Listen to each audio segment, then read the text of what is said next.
बिस्मिल्लाहिर्रहमानिर्रहीम। अस्सलाम वालेकुम नाजरीन, मैं हूं जीएम जमाली और आप देख रहे हैं डिजिटल के सबसे बड़े चैनल न्यूज़ पाकिस्तान का प्रोग्राम ए टू जी। नाजरीन, आज हम अपने प्रोग्राम में कराची की तारीख के हवाले से कुछ हक़ाइक़ आपके सामने रखने की कोशिश करते हैं। ताहम इस मामले में बहुत से तारीख़ दानों की राय दूसरों से मुख्तलिफ हो सकती है, जिसकी वजह से बाज़ तारीख़ी रवायात से इख्तलाफ भी किया जा सकता है। बाज़ तारीख़ दानों और मुहक्किकीन की राय है कि कराची दुनिया के बेशतर हिस्सों में बर्फ़ानी दौर के ख़ात्मे पर, या यूँ कह लीजिए कि बर्फ़ पिघलने और सदियों में पानी खुश्क होने के बाद समंदर के किनारे पर नमूदार हुआ।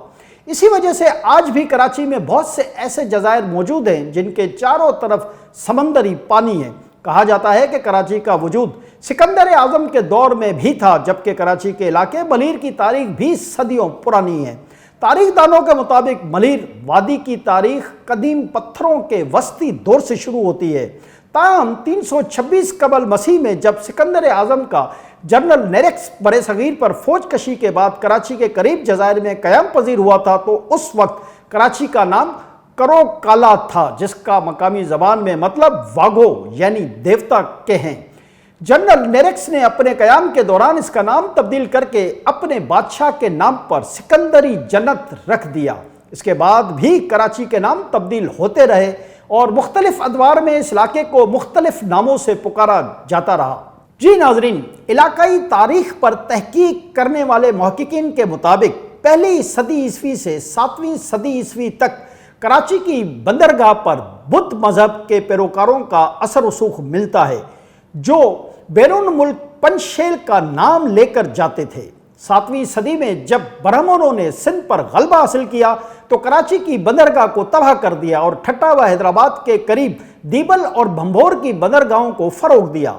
712 ईस्वी में जब मोहम्मद बिन कासिम ने देबल की बंदरगाह पर हमला किया तो अपना साजो सामान कराची की बंदरगाह के जरिए उतारा और कराची की बंदरगाह को दरबू का नाम दिया। यूं कराची का एक नया नाम रख दिया गया। उसके बाद सिंध में अरब दौर तकरीबन 300 साल पर मुहित रहा। उस दौरान बनु उमिया के 10 गवर्नर रहे, जबकि बनु अब्बास के 31 गवर्नर मुकर्रर हुए। इस पूरे अरसे में कराची का कोई ख़ास जिक्र नहीं मिलता, सिवाय अब्बासी दौर में अब्दुल्ला शाह गाजी की शहादत के, जिनका मदार आज भी कराची क्लिफ्टन के मकाम पर मरवजा खलाइक है। 1027वीं ईस्वी सदी में महमूद गजनवी ने हिंदुस्तान फतह करने के बाद सिंध पर भी हमला किया और उसे फतेह करके अरबों के कब्जे से निकाल बाहर किया।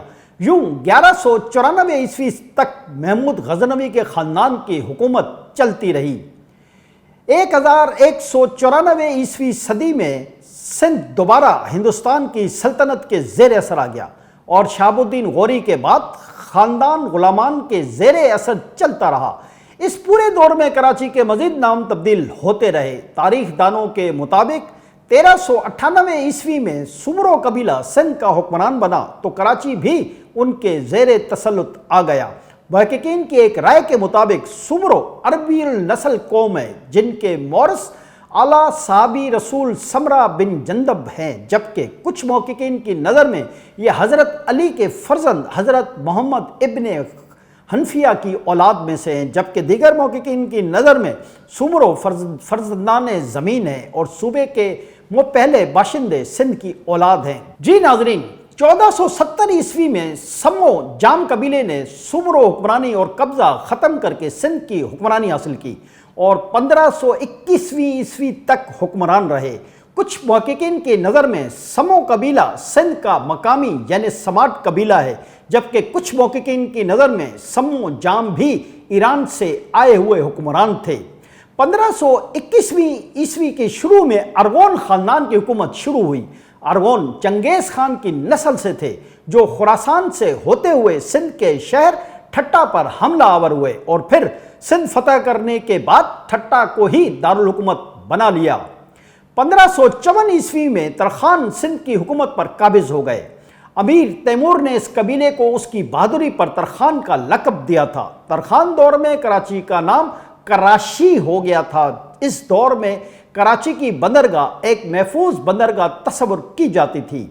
अकबर आज़म ने 1590 सदी में सिंध पर मुकम्मल तसरफ हासिल कर लिया, जो मोहम्मद शाह रंगीला के दौर तक जारी रहा। मुगलों के दौर में कराची की बंदरगाह को मुकम्मल तौर पर नज़रअंदाज किया गया और यहाँ कोई तरक्की नहीं हुई। इस दौर में कराची को मूनहारा के नाम से पुकारा जाता था। तारीख दानों के मुताबिक 1699 ईस्वी सदी में मुगल बादशाह औरंगजेब आलमगीर ने सिंध की हुकूमत कल्हड़ों को दी। यूं कल्हड़ों ने मुगल हुकूमत के गवर्नर के तौर पर सिंध का निज़ाम हुकूमत संभाला और 1738 ईस्वी सदी तक गवर्नर के तौर पर काम किया। मगर जब मोहम्मद शाह रंगीला के दौर में मुगल हुकूमत का शिराजा बिखरने लगा तो कल्हड़ों ने सिंध को मुगलों के मातहती से निकाल लिया और यूं सिंध नादिर शाह दुरानी का बाज गुजार बन गया। कल्हड़ा खानदान रसूलुल्लाह सल्लल्लाहु अलैहि वसल्लम के चचा हजरत अब्बास रजी अल्लाह ताला अन्हु की औलाद में से थे। इसी निस्बत से ये अब्बासी कहलाते थे, मगर अपने जिदे अमजद के लक़ब की मुनासबत से कल्हड़ा कहलाने लगे।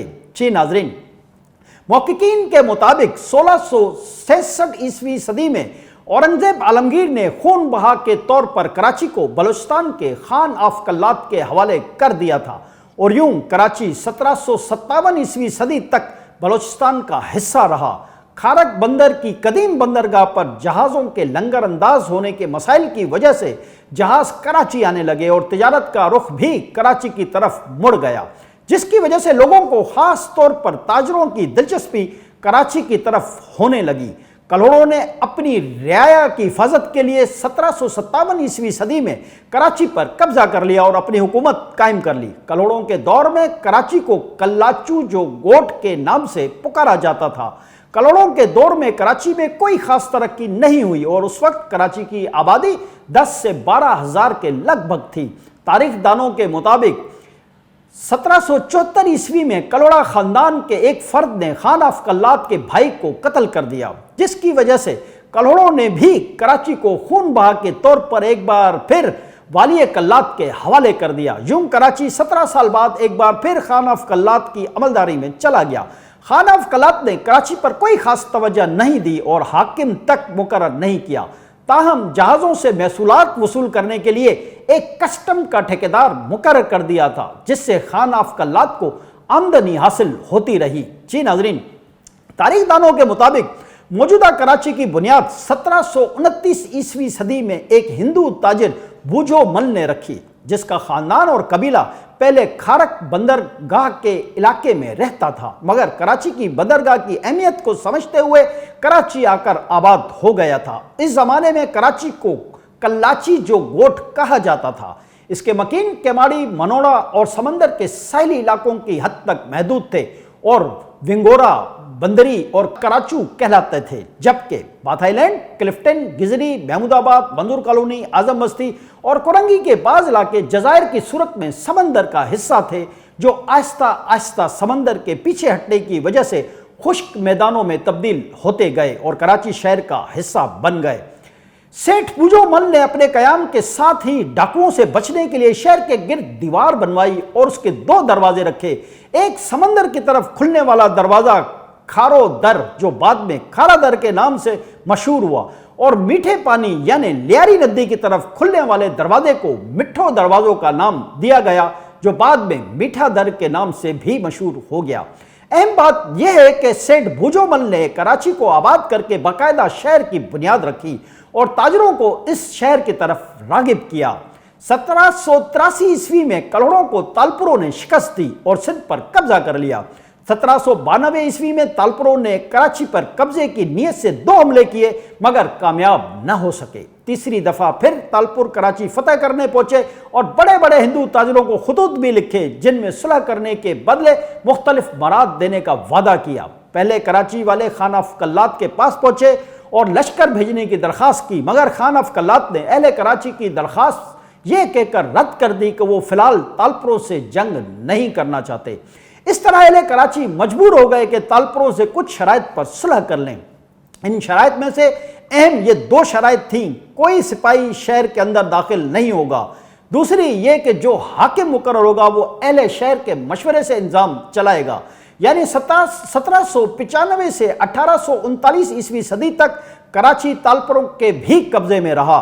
इस जमाने में कराची को कई नामों से पुकारा जाता था, जिनमें कलाचू, कल्लाची जो कुन और खूर अली थे। इस जमाने में कराची की आबादी 12,000 سے 14,000 کے لگ بھگ تھی۔ اس آبادی میں زیادہ تر ماہی گیر اور ملاحوں کی تعداد تھی جو کہ شہر کے باہر رہتی تھی۔ شہر میں اکثریت ہندو تاجروں کی تھی جو بہت دولت مند بھی تھے۔ تالپور دراصل بلوچوں کی ایک شاخ ہے جو رسول اللہ صلی اللہ علیہ وسلم کے چچا حضرت حمزہ رضی اللہ تعالیٰ عنہ کی اولاد ہونے کا دعویٰ کرتے ہیں۔ جی ناظرین، 1839 عیسوی صدی میں انگریزوں نے سندھ پر قبضہ کر لیا۔ اس شہر کی بندرگاہ کی اہمیت کو محسوس کیا اور وہ اسے تجارتی اور فوجی نقطۂ نظر سے بہت اہمیت دینے لگے۔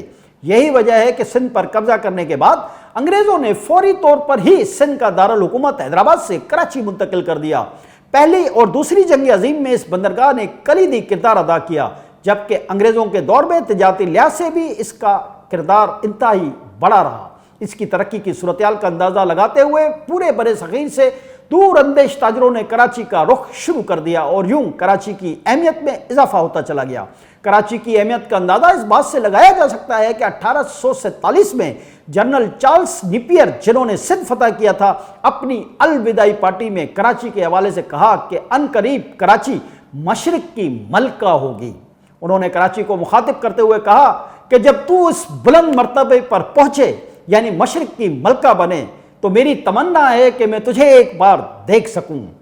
1860 عیسوی صدی تک کراچی کا کوئی مخصوص نام نہیں تھا، اس کو مختلف نام دیے جاتے تھے۔